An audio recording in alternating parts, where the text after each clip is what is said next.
Class 10th maths परीक्षा दृष्टि से हम महत्वपूर्ण क्वेश्चनों को देख रहे थे। ये चार नंबर के क्वेश्चन हैं जो अलग अलग यूनिट से लिए गए हैं, 2022 के लिए है ये। तो हम 4 क्वेश्चनों को सीखने जा रहे हैं। पहला क्वेश्चन था पेज नंबर 68 पर हिंदी मीडियम बुक में, उदाहरण नंबर 15 था।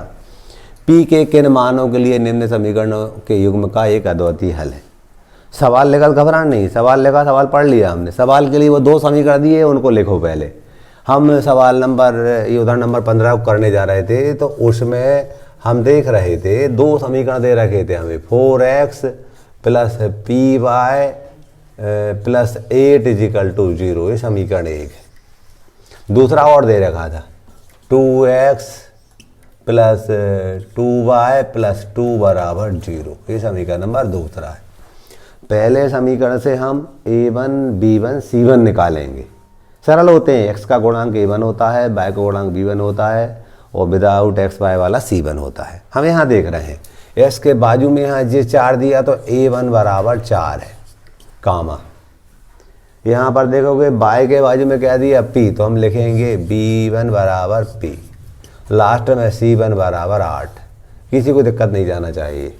पहले समीकरण से a1 b1 c1 मिलते हैं और दूसरे से a2 b2 c2 मिलते हैं। मतलब यहाँ पर आप देखोगे a2 = 2, s के बाजू में 2 दिया था, इसका गुणांक का कोएफिशिएंट 2 था हमारा, और b2 = भी 2 था और c2 = भी 2 था। क्लियर? हमने ये पहले वाले से a1 b1 से c1 लिखा, दूसरे से a2 b2 c2 लिखा। अब क्या करते हैं हम, वही दिया देखो समीकरण युग्म का एक अद्वितीय हल है, लिखा ना यहाँ। तो यहाँ लिखेंगे वो जो हिंदी लिखी वो यहाँ लिख दो, समीकरण युग्म के का एक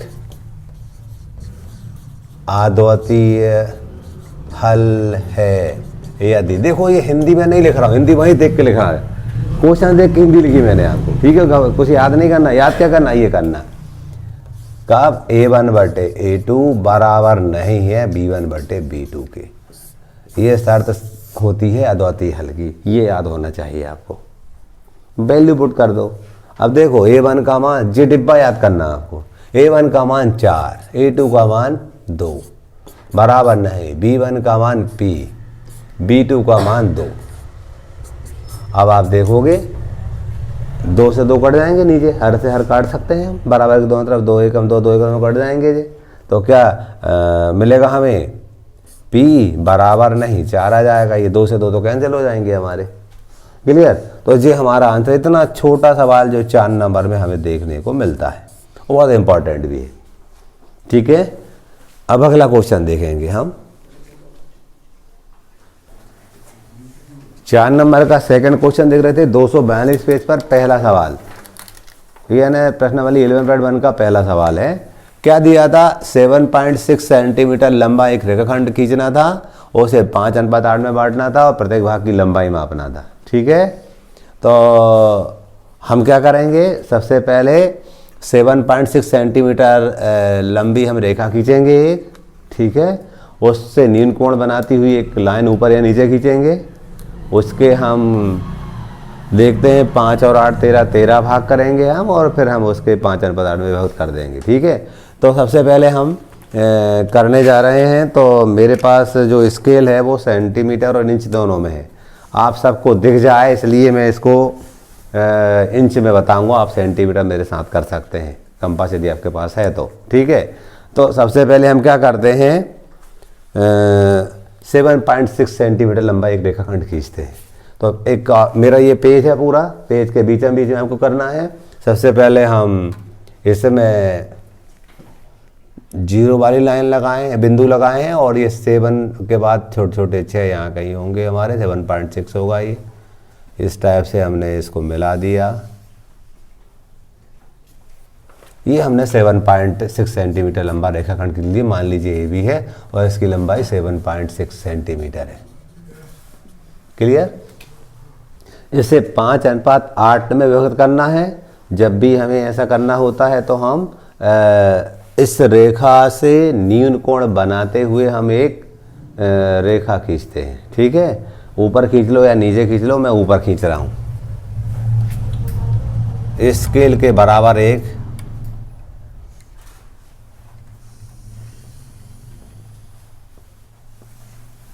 हम रेखा खींचते हैं। मान लीजिए ए एक्स है, कोई नाम नहीं दोगे तब भी चलेगा।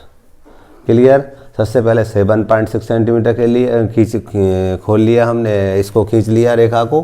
फिर हमने निम्नकोणमाती रेखा खींची ए एक्स, एक झुकी हुई रेखा खींची अपनी भाषा में। फिर क्या करते हैं हम, जो प्रकार रहता है उस प्रकार से इस रेखा को 13 बराबर भागों में बांटेंगे। 13 कहाँ से आ रहा है, हमें 5:8 दिया है, तो 5 और 8 13 होते, तो इसके हम 13, इस रेखा को हम 13 भागों में बांटेंगे। ठीक है। और 13 भागों में बांटने के लिए हम ये हमारे पास प्रकार है, इस प्रकार को ए पर रखते हैं और जो ए एक्स रेखा है उसको 13 बराबर भागों में बांट रहे हैं। इसको कम से कम खोल लिया, कोई दिक्कत नहीं है। और यहाँ प्रकार की नोक रखेंगे हम,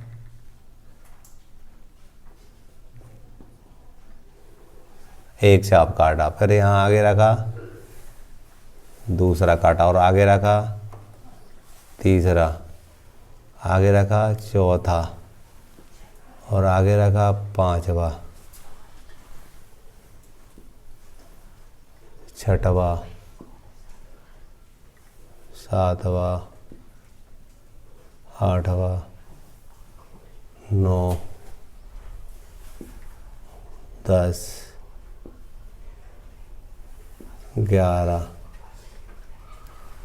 थोड़ा सा रेखा और बढ़ानी पड़ेगी। क्यों बढ़ानी पड़ेगी, क्योंकि वो हमें कम लग रही है। ठीक है।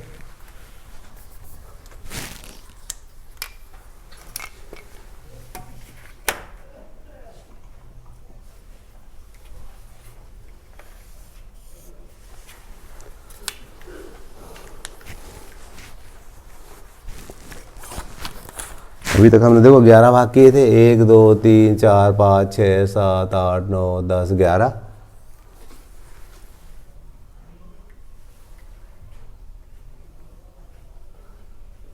बारह, 13, ये 13 भाग कर लिए। ठीक है।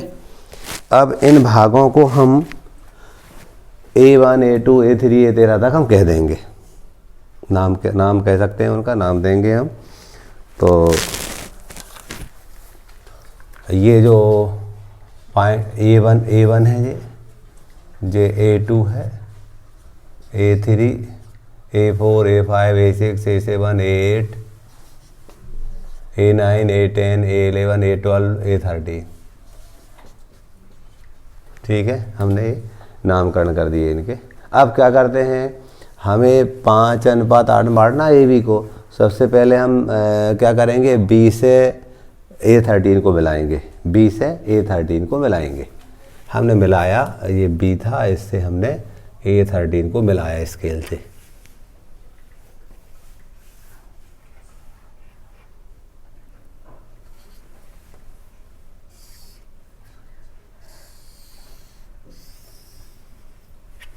बी से A13 को मिलाया। अब क्या करते हैं हम, जो हमारा प्रकार होता है उस प्रकार की सहायता से, जो कि 5:8 में करना है, A8 वाले को हम इधर कोई बिंदु से मिलाएंगे, यानी बी A13 के समानांतर एक रेखा खींचेंगे। मान लीजिए वो A8 B डैश करके है, तो वो A8 B डैश खींचेंगे। इसके खींचने के लिए हम प्रकार की सहायता से खींचेंगे। प्रकार की सहायता से खींचने के लिए प्रकार को हम A13 पे रखते हैं। A13 पे रखा, थोड़ा सा खोल लिया और एक चाप काटेंगे। तो हमने थोड़ा सा खोल लिया है और एक यहाँ रख के एक चाप काटेंगे। ये चाप काटा, इतना ही खुला खुलाया। A8 पे रख, कहाँ काटेंगे हम, A8 पे रख के। देखिएगा, आप चाहो तो और बड़ा भी खोल सकते, कोई दिक्कत नहीं है। ये अपन ने ऐसा काटा था, इसको थोड़ा और ज़्यादा भी खोल सकते हैं, उसमें कोई इशू नहीं है इसका। तो यहाँ हमने रखा, ये हमने ये A13 पे रखा और एक चाप का, सॉरी क्या बहुत स्मूथ सतह है, खसा कर रही थी वो। ठीक है, ये हो गया। इतना खोला हमने, एक चाप काट लिया, इतना ही खोला खोला A8 पे रख के चाप काटेंगे अपन। यहाँ रखा हमने,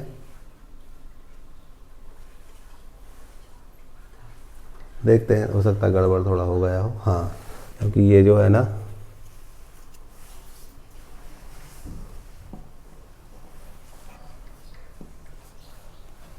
इतना था ये, यहाँ रखेंगे हम A8 पर, एक चाप काट देंगे। ठीक है, ये यहाँ से यहाँ तक हमने ये देखा था।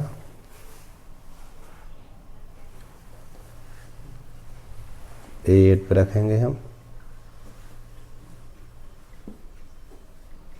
देखो यहाँ से क्या वो स्मूथ सतह तो थोड़ा खिसक रहा है और ये थोड़ा ढीला भी है प्रकार, ऑटोमेटिकली कम ज़्यादा हो जा रहा है। इतना खोला हमने, यहाँ रखेंगे। ये क्या हो रहा है कि अपने आप कम ज़्यादा हो रहा है वो। यहाँ प्रकार की नोक रखे थे हम, एक चाप काटे थे ये हमने।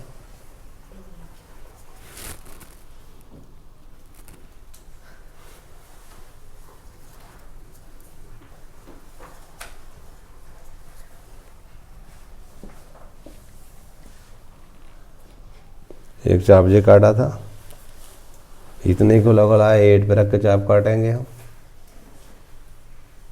ये काट दिया, ठीक है। अब क्या करते हैं हम, ये इस चाप की लंबाई कितनी है यहाँ देखते हैं।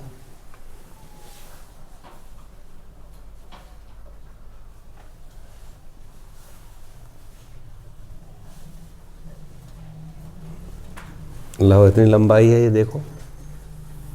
अब क्या करेंगे हम, प्रकार की नोक हम यहाँ रखेंगे और एक चाप लगाएंगे हम। क्या किया था हमने, ये देखा था, ये लंबाई देखी थी हमने, चाप की लंबाई, उतनी लंबाई हमने यहाँ काट लिया चाप उतनी लंबाई का ही, तो हमें ये बिंदु मिल गया।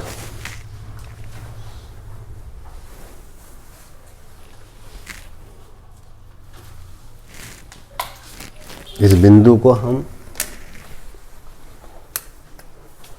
इससे और इस बिंदु से जाते हुए एक लाइन खींचेंगे हम।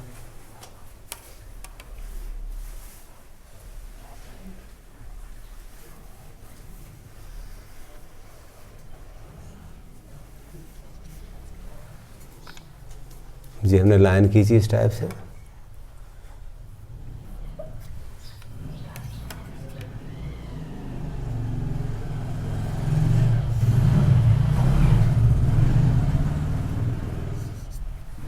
तो ये हम क्या दे रहे हैं, बी डैश करके। तो इस प्रकार से हमने इसको 5 अनुपात में विभाजित कर लिया है। अब हमें ए बी डैश नापना है कितनी है, और बी डैश बी भी मापना है कितनी है। इसको मापते हैं हम। 4 ये कितनी है हमारी देख रहे हैं हम, और ये कितनी, ये भी देख रहे हैं, ये 2.7 करीबन है। ये इसको देख रहे हैं तो 2.6 करीबन है, 2.6 इंच है। मैं इंच में कर रहा हूँ, आप सेंटीमीटर में नापना और आप सही रहेंगे। इसको नापते हैं हम, तो ये हमारी लगभग 5 के आसपास आती है, 5 इंच के लगभग आती है। ठीक है, स्टैंडर्ड माप क्या है देख लेना थोड़ा सा, आप नापोगे तो आप सही बनेगी आपसे, है ना। इस टाइप से हमने ये क्वेश्चन नंबर दूसरा किया। क्वेश्चन नंबर हमारा 8 था। अभी मैंने अभी बनाया था वो चित्र, उस चित्र में by mistake A B dash का जो मान था वो 5 के आसपास, 5 इंच था, मैंने इंच में किया था, और बी डैश बी का मान था वो 2.6 करीबन था इंच में। वो वाई मिस्टेक मैंने यहाँ 2.6 लिख दिया था, मैं 5 लिख दिया था। सवाल जस्ट पहले किया है मैंने। सवाल नंबर अगला है अपना 273 पेज का उदाहरण नंबर 8, 19 में भी आया था, 2019 में। मॉडल बनाने वाली मिट्टी से ऊंचाई 24 सेंटीमीटर और आधा 6 सेंटीमीटर वाला एक शंकु बनाया जाता है। एक बच्चे ने इसे गोले के आकार में बदल दिया, गोले की त्रिज्या क्या होगी। हम कहते हैं उदाहरण 8वां था हमारा, इस टाइप से मिट्टी से पहले क्या होता है, एक शंकु बनाया जाता है जिसकी त्रिज्या हमारी 6 सेंटीमीटर दे रखी थी और ऊंचाई हमें 24 सेंटीमीटर दी थी। कोई बच्चा इसको मिटा करके इससे गोला गेंद जैसी आकृति बनाता। वृत्त नहीं है, ये स्फेयर है। इसकी हमें त्रिज्या निकालना था। डेफिनेटली इसको मिटा करके ये बना रहा, तो इसका जो आयतन होगा इसके आयतन के बराबर होगा। तो हम यहाँ लिखेंगे शंकु का आयतन बराबर, प्रश्न से हमें समझ में आ रहा है कि शंकु का जो आयतन है वह गोले के आयतन के बराबर है। हम ये मालूम था, त्रिज्या हमें निकालना था। हम जानते आयतन होता था 1/3 पाई आर स्क्वायर एच, ये 4/3 पाई आर की घात 3 गोले का आयतन का सूत्र होता था। क्योंकि रेडियस आर ले रखी, कैपिटल आर, तो कैपिटल आर ले लिया था हमने। अगले पद में आप देखोगे कट जाएगा 3 एकम 3, 3 एकम 3, ये पाई एकम पाई, ये पाई एकम पाई। आर का मान यहाँ पर 6 दिया, तो 6 का वर्ग ने 6 गुणे 6, एच का मान 24 दिया हमें, 4 गुणित आर की घात 3। काटेंगे 4 एकम 4, 4 6 24। तो हम देख रहे हैं 6 की घात 3 बराबर आर की घात 3, तो आर बराबर 6 सेंटीमीटर। ये हमारी गोले की त्रिज्या होगी। ये उत्तर हो गया। बड़ा इंपॉर्टेंट सवाल था और सरल भी सवाल था, जो 4 नंबर में आते हुए दिखता है हमें। अगला क्वेश्चन था हमारा उदाहरण नंबर 5 है। ये पेज 300 नंबर पे बहुलक ज्ञात करना है। बहुत सवाल लिखा, मैंने ना लिखी उसकी हिंदी। बहुलक ज्ञात करना मैंने केवल सारणी भर बनाई थी, है ना। तो बहुलक ज्ञात करना बड़ा आसान होता है। सबसे पहले जो दिया था उसको ही देख के हम करते हैं। तो मैं सीधा सूत्र लिख रहा हूँ, आप क्या करना, वो सारणी को बनाना। चलिए मैं सारणी बना देता हूँ। यहाँ क्या दिया था,